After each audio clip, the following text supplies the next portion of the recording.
प्यारे बच्चों, बहुत बहुत स्वागत है रमजान ट्यूटोरियल में। डे 6 60 डेज सिलेबसेस इस वीडियो सीरीज के तहत हम करने वाले हैं फिजिकल साइंस को खत्म आने वाले 60 डे में। और आज है 6th डे। आज हम करने वाले हैं numericals on Boyle's and Charles law. आज के इस वीडियो के एंड तक आपको बॉयल्स और चार्ल्स लॉ के थ्योरीज के साथ न्यूमेरिकल पढ़ा दिया जाएगा। पिछले क्लास में हम लोगों ने वन शॉट डिस्कस किया था, आज हम उसके न्यूमेरिकल्स को डिस्कस करेंगे। तो चलिए चलते हैं अपने स्क्रीन पर, देखते हैं न्यूमेरिकल्स और उनका सॉल्यूशन करते हैं। तो बच्चों, आ चुके हैं हम अपने स्क्रीन पर। हम डिस्कस करने वाले हैं बिहेवियर ऑफ गैसेस, यानी जो हमारा सेकंड चैप्टर है फिजिकल साइंस का, इसके न्यूमेरिकल्स। इस सीरीज के तहत हम लोगों ने बॉयल्स लॉ, चार्ल्स लॉ और बहुत सारे लॉज पढ़े हैं। इसमें हम लोग जो करने वाले हैं वो होने वाला है आज न्यूमेरिकल। पिछले क्लास में जो हम लोगों ने पढ़ा था उसको एक प्रॉपर वे में समझाना थोड़ा जरूरी है। इससे पहले कि मैं आज का क्लास स्टार्ट करूं, तो मैं आपको पहले इसका न्यूमेरिकल्स बनाने के लिए जो फॉर्मूला है वो थोड़ा समझा देता हूं, यानी बॉयल्स लॉ, चार्ल्स लॉ का थोड़ा ग्लिम्स देता हूं, फिर न्यूमेरिकल करता हूं। इवन कि मैंने पिछले क्लास में आपको ऑलरेडी बता दिया है कि वॉल्यूम और प्रेशर के बीच का जो रिलेशन है वो है दे आर इनवर्सली प्रोपोर्शनल, जबकि आप टेम्परेचर को और मास को कांस्टेंट मेंटेन कर सकते हो। यहाँ पर जो न्यूमेरिकल फॉर्मूला निकल के आता है, प्रोपोर्शनलिटी को जब भी इक्वल टू में कन्वर्ट करोगे, कांस्टेंट देना पड़ेगा into 1/pv। Now PV is equal to constant, वो फॉर्म निकल के आया है जो हम लोग बॉयल्स लॉ से डिराइव करते हैं। एंड फाइनली हम क्या कह सकते हैं, क्योंकि PV is equal to constant हमारे पास एक फॉर्म आ रहा है, तो P1 V1 is equal to P2 V2। ये वो मैथमेटिकल फॉर्म है जो हम इस्तेमाल करते हैं बॉयल्स लॉ को सॉल्व करने में। तो बॉयल्स लॉ को न्यूमेरिकल्स को सॉल्व करते रहे हमेशा यही फॉर्मूला इस्तेमाल करेंगे, P1 V1 is equal to P2 V2। अब चलिए न्यूमेरिकल देखते हैं कौन से क्वेश्चन हमारे पास है, उनको कैसे सॉल्व करेंगे। तो जो क्वेश्चन हमारे पास दिया गया है उसमें जो क्वेश्चन हम अभी करने वाले हैं वो है अ बॉटल ऑफ वॉल्यूम 9 लीटर। तो ये हमारे पास वॉल्यूम है, मैं इसे मेंशन करता हूं, volume 1 is equal to 9 litre, contains a gas 10 atmospheric pressure. तो यहाँ पर हमारे पास प्रेशर दिया गया है 10 एटमॉस्फेरिक प्रेशर। मुझे इनिशियली नहीं पता ये बॉयल्स लॉ या चार्ल्स लॉ, इसलिए मैं सारे डिटेल्स को पहले नोट डाउन करूंगा। How many bottles each of 1 litre capacity. तो हमारे पास बॉटल्स है जिसकी कैपेसिटी 1 लीटर है, okay, can be filled with the gas eight 2 atmospheric pressure. तो देखिए मेरे पास नया वॉल्यूम क्या होगा मुझे पता नहीं है, क्योंकि जितना वॉल्यूम होगा उसको मुझे 1 लीटर से डिवाइड करके कितने बॉटल्स होंगे वो निकालना है। लेकिन नया प्रेशर पता है कि वो 2 एटमॉस्फेयर का है, ठीक है। नोटिस कीजिए ये हर जगह यूनिट हमारा सेम है। अब इस पे हम बॉयल्स लॉ इस्तेमाल करेंगे, इसके लिए हमें क्या चाहिए, टेम्परेचर कांस्टेंट। तो देखिए आपके पास टेम्परेचर कांस्टेंट दिया गया है और यहाँ पर मास चेंज करने की कोई बात नहीं कही गई, यानी कि मास कांस्टेंट मेंटेन हो रहा है, जो फिक्स्ड आपने मास लिया उसी पर काम हो रहा है। तो बॉयल्स लॉ हम क्या जानते हैं, P1 V1 is equals to P2 V2। चलिए सॉल्व करते हैं। What is the value of P1? P1 की वैल्यू है 10 atmosphere into what is the value of V1? 9। What is the value of P2? 2। What is the value of V2? We need to calculate. तो यहां से क्या होगा, ये 2 10 को simply cancel करेगा 5 टाइम्स, तो V2 की वैल्यू निकल के आ रही है 45। और क्या यूनिट यूज होगी, तो हमें पता है ना कि ये सारे यूनिट हम सेम मेंटेन कर रहे हैं, तो V2 की यूनिट V1 वाली यूनिट लीटर इस्तेमाल होगी, यानी 45 लीटर होगा नया वॉल्यूम। अब क्वेश्चन है कि आप इनको इन 45 लीटर को एक बॉटल के अंदर में फिल कर रहे हो, जिस बॉटल की कैपेसिटी कितनी है, एक एक बॉटल की कैपेसिटी है 1 लीटर। तो ऐसे कितने बॉटल्स आप फिल कर पाओगे, ऐसे 45 बॉटल्स फिल कर पाओगे, ठीक है। नंबर ऑफ बॉटल्स कितने होंगे, 45 लीटर है, 45 एक एक लीटर की कैपेसिटी है, तो नंबर ऑफ बॉटल्स हो जाएंगे 45। नंबर ऑफ बॉटल ये होके आपके पास आ गया 45। यही क्वेश्चन पूछा गया, तो अगर कोई इसका आंसर 45 लीटर लिखता है तो वो इनकम्प्लीट आंसर दे रहा है। क्वेश्चन पूछा है कितने बॉटल्स होंगे, तो नंबर ऑफ बॉटल्स होंगे वो हो गए 45, आपको ये आंसर देना है। क्लियर हो चुका है। चलिए बॉयल्स लॉ से एक और न्यूमेरिकल डिस्कस करते हैं। बॉयल्स लॉ में एक और न्यूमेरिकल हमारे पास कुछ इस तरह से दिया गया है, the volume of and pressure of a fixed mass of gas. तो मास फिक्स कर दिया गया है एट कांस्टेंट टेम्परेचर। देखिए टेम्परेचर कांस्टेंट किया गया है, जब टेम्परेचर को आप कांस्टेंट मेंटेन करेंगे तो आपके पास कौन सा लॉ इस्तेमाल होगा, आपके पास वॉल्यूम और टेम्परेचर में, जैसे कि पिछले वाले क्वेश्चन में भी हम लोगों ने देखा टेम्परेचर कांस्टेंट है तो हम लोगों ने बॉयल्स लॉ लगाया, यहां पर भी टेम्परेचर कांस्टेंट है तो बॉयल्स लॉ लगाएंगे। टेम्परेचर का कांस्टेंट होना इंपॉर्टेंट फैक्टर है बॉयल्स लॉ के लिए, और साथ में साथ एक फिक्स्ड मास का होना। तो या तो फिक्स्ड मास जैसे इसमें बता दिया है बता देगा, या फिर आपको अज्यूम कर लेना पड़ेगा, क्वेश्चन में किसी भी मास चेंजेस के बारे में इंफॉर्मेशन नहीं होगा, तब आप अज्यूम कर सकते हैं। क्या बता रहा है, कांस्टेंट टेम्परेचर क्या बता रहा है, ये दोनों चीजें हमारे पास दी गई है कि 750 ml। तो ये 750 ml जो है ये मेरा हो गया उसका वॉल्यूम, और जो दिया गया है ये 80 सेंटीमीटर Hg, ये हो गया हमारा उसका प्रेशर 80 सेंटीमीटर Hg। अब बोल रहा है what should be the pressure of the gas at the same temperature. तो टेम्परेचर को चेंज नहीं कर रहा है, to make the volume 1000 litre, 1000 millilitre. 1000 millilitre के लिए प्रेशर कितना करना पड़ेगा। फिर से बॉयल्स लॉ इस्तेमाल करते हैं, P1 V1 is equals to P2 V2। P1 की वैल्यू कितनी है 80, V1 की वैल्यू कितनी है 750, P2 की वैल्यू कितनी है 1000, और V2 की वैल्यू कैलकुलेट करनी, V2 की वैल्यू हमारे पास दी गई है 750, P2 की वैल्यू हमें कैलकुलेट करनी है। 750 250 से कैंसिल होगा 3 टाइम्स में, ये होगा 4 टाइम्स में कैंसिल, 4 इसको कैंसिल करेगा 20 टाइम्स में, तो P2 की वैल्यू हमारे पास आ गई 60। तो वो 60 सेंटीमीटर ऑफ Hg, ये वो प्रेशर निकल के आ रहा है जो हमें मेंटेन करना पड़ेगा। इस प्रेशर पर ये पॉसिबल होगा कि कितना प्रेशर मेंटेन करें कि वॉल्यूम 1000 मिलीलीटर हो जाएगा, तो प्रेशर आपको करना होगा 60। जैसे आप प्रेशर 60 सेंटीमीटर ऑफ Hg करेंगे, ये हो जाएगा। यहाँ एक चीज नोटिस कीजिए, ये सारे यूनिट्स जो है वो सेम यूनिट में यूज हो रहा है, सभी सीजीएस में यूज किए गए हैं। अगर कहीं पर यूनिट कन्वर्सन की रिक्वायरमेंट है तो आपको वो भी करनी पड़ेगी। तो ये था हमारा बॉयल्स लॉ का न्यूमेरिकल। चलिए हम लोग चार्ल्स लॉ को देखते हैं और उसके न्यूमेरिकल के बारे में समझते हैं। तो चार्ल्स लॉ के अल्टरनेटिव फॉर्म में जो हम लोगों ने देखा था, आई थिंक आप लोगों को याद होगा कि V is proportional to T। Charles law का जो फॉर्म कहता है वो कहता है V is proportional to T। अगर V और T प्रोपोर्शनल है तो हम जैसे ही प्रोपोर्शनलिटी कांस्टेंट इंट्रोड्यूस करेंगे, हमारे पास एक कांस्टेंट K आएगा और हम V इक्वल्स टू KT लिखेंगे। तो क्या निकल के आ रहा है, V by T is equals to constant. इसे ही हम लोग लिखते हैं V1 by T1 is equals to V2 by T2, और ये वो फॉर्म है जिस पर हम लोग चार्ल्स लॉ के न्यूमेरिकल को सॉल्व करते हैं। चलिए चार्ल्स लॉ के न्यूमेरिकल सीरीज को देखते हैं और उनके क्वेश्चन को सॉल्व करते हैं। तो यहाँ जो मेरा पहला क्वेश्चन है, ये पहला क्वेश्चन मुझे एक्चुअली टेम्परेचर के कन्वर्जन को समझाता है। यहाँ पर जो मैंने V1 और T1 लिया है, इसमें T जो मैंने इस्तेमाल किया है जिसे हम लोग टेम्परेचर कहते हैं, ये सभी केल्विन स्केल में है। याद रखिए यहाँ पर टेम्परेचर आप किसी भी स्केल में नहीं ले सकते, सिर्फ आपको केल्विन स्केल में टेम्परेचर मेंटेन करना पड़ेगा। तो यूनिट जो भी दिया गया होगा उसे केल्विन में कन्वर्ट कीजिए।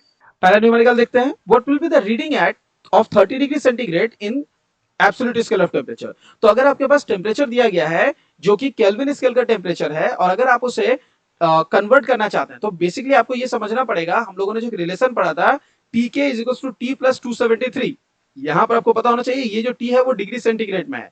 तो ये रिलेशन जो है कुछ इस तरह से याद रखिए, Kelvin is equal to centigrade plus 273, ये वो फॉर्मूला है जो हम यहाँ अप्लाई करेंगे। केल्विन स्केल में किसी को भी कन्वर्ट करने के लिए सेंटीग्रेड स्केल में 273 ऐड करना पड़ता है।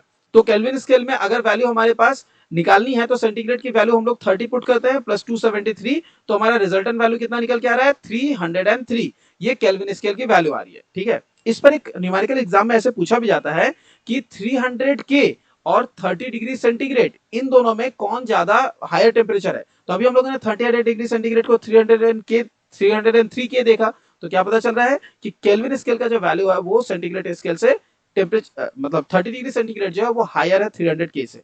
ये न्यूमेरिकल भी पूछा जाता है।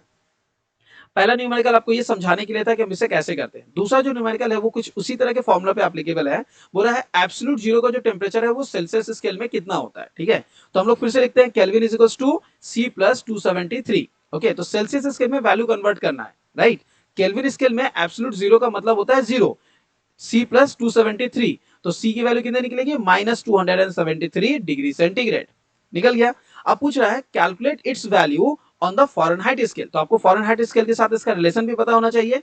C के साथ जो फॉरेनहाइट स्केल का रिलेशन है वो है C/5 is equal to F minus 32/9। ये वो रिलेशन है जो वो लोग कैरी करते हैं।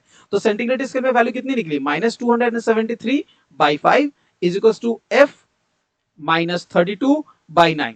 बाय अ क्रॉस मल्टीप्लीकेशन आप इस कैलकुलेशन को F में कैलकुलेट कर सकते हैं, जो कि आपको फाइनल वैल्यू देगा डिग्री फॉरेनहाइट में।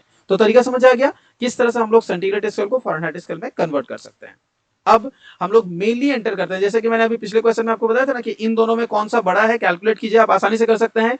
इसके साथ आप 273 ऐड कर देंगे तो ये हमारा क्वांटिटी दिखाएगा केल्विन में, तब ये रिजल्टेंट वैल्यू केल्विन में आ जाएगा, और ऐड करने पे आपके पास 300 केल्विन ही आ रहा है। तो 27 डिग्री सेंटीग्रेड और 300 केल्विन में कौन हायर है, बेसिकली कोई भी हायर नहीं है, दोनों तो इक्वल क्वांटिटीज है।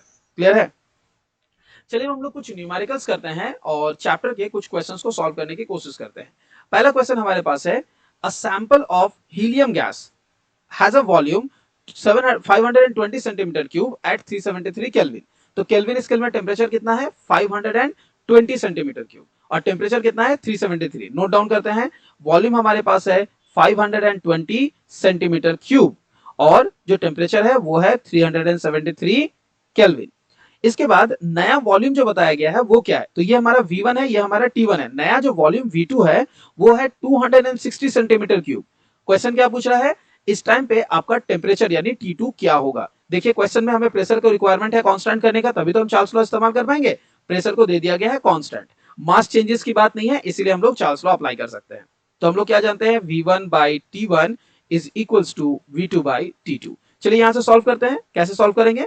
क्रॉस मल्टीप्लीकेशन करने के बाद या फिर हम वैल्यू पुट करके भी कर सकते हैं। 520 बाई T1 की वैल्यू कितनी है 373, V2 की वैल्यू कितनी है 260, T2 की वैल्यू निकालिए। देखिए ये इसको सिंपली 2 टाइम्स कैंसिल करेगा और ये इसे 2 टाइम्स में डिवाइड करेगा, तो हम लोग क्या कह सकते हैं T2 is equal to 373 by 2, divide कीजिए 1 जार 8 जार 6 जार 0.5, तो T2 हो गया हमारा इतना केल्विन। अब अगर आप इसे सेंटीग्रेड में कन्वर्ट करना चाहते हैं कर सकते हैं, क्वेश्चन में डिमांड नहीं है इसलिए आप आंसर को 186.5 केल्विन भी लिख सकते हैं। याद रखिए केल्विन के साथ डिग्री इस्तेमाल नहीं होता। आई होप इतना तो आपको जरूर पता होगा।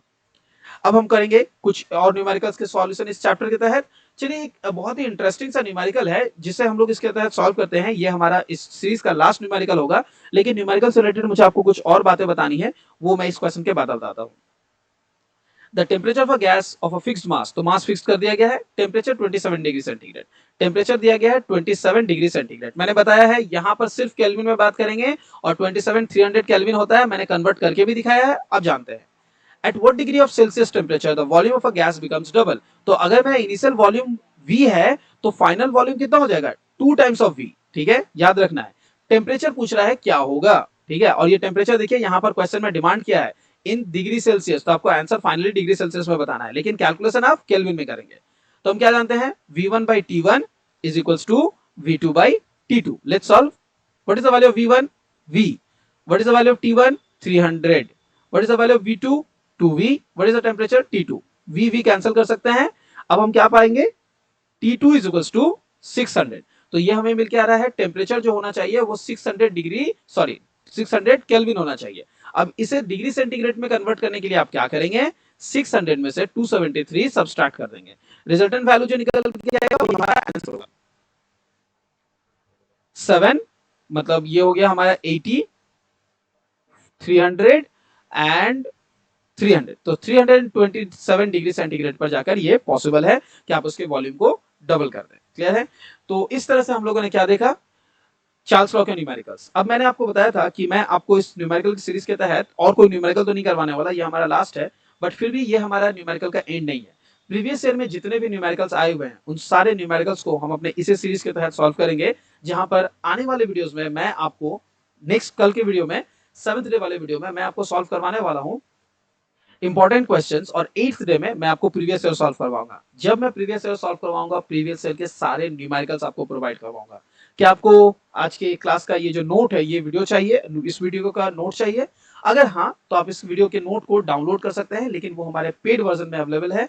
उसके लिए आप हमारे कोर्स को परचेज कर सकते हैं जो कि वन टाइम पेमेंट है। सारी मटेरियल्स जो हमारे वीडियो के वो मिल जाएंगी। अगर आपको लगता है कि नहीं आपको सिर्फ इस डेडिकेटेड नोट की जरूरत है, कोर्स का price on higher and around 1000 के आसपास है और वो आप नहीं पेमेंट करना चाहते हैं, तो आप सिर्फ एक पर्टिकुलर नोट को भी डाउनलोड कर सकते हैं। हमारे वेबसाइट को विजिट कीजिए wbbsc.ramadantutorial.com या हमसे कांटेक्ट कीजिए हमारे इस नंबर पर। अगर आप कुछ नेगोशिएट करना चाहते हैं, वैसे हम नेगोशिएशन में बिलीव नहीं करते हैं, बट फिर भी अगर आपका ऐसा कुछ है तो आप कॉल कर सकते हैं हमारे इस नंबर पे, जहां पर मैं आपको नोट से रिलेटेड बाकी इन्फॉर्मेशन दूंगा। तो चलिए आज का वीडियो इतना दूर, मिलते हैं अगले वीडियो में नेक्स्ट चैप्टर इसी चैप्टर के नेक्स्ट वीडियो में डे 7 में, जहां हम डिस्कस करने वाले हैं अब इस चैप्टर के इंपॉर्टेंट क्वेश्चंस को। सी यू देन।